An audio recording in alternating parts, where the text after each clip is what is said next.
difficult conversations. A poll I carried out recently around what topics people would like me to speak about overwhelmingly said difficult conversations. Understandably, difficult conversations can fill us with anxiety.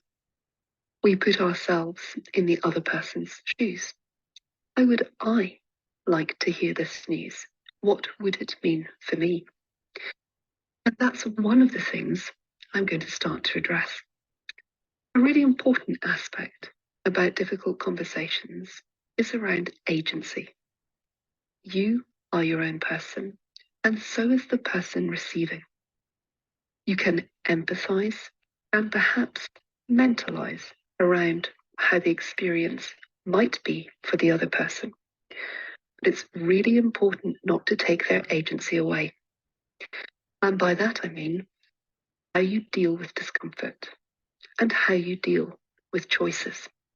You may be coming from a good place by taking away the discomfort or by acting on the other person's behalf so that they don't need to have a difficult conversation. But let's have a look at that a little bit differently.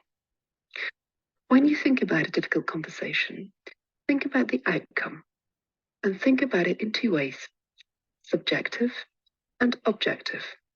If I give the example of a fire escape, if you're going to give an instruction around where the fire escape is, the objective is that the person knows where to go in the event of a fire. Subjectively, I want them to be interested enough that they remember, but not so excited that they start a fire in order to go down the fire escape. So how do you want them to feel during this message? And what information do you want them to take away? Two different things. In that, we can then consider responses. So how do you respond in difficult conversations? What does that tell you about you? And how can you do a bit of self-reflection before going into the conversation? And also think about what they need so that you have the information that they may ask about.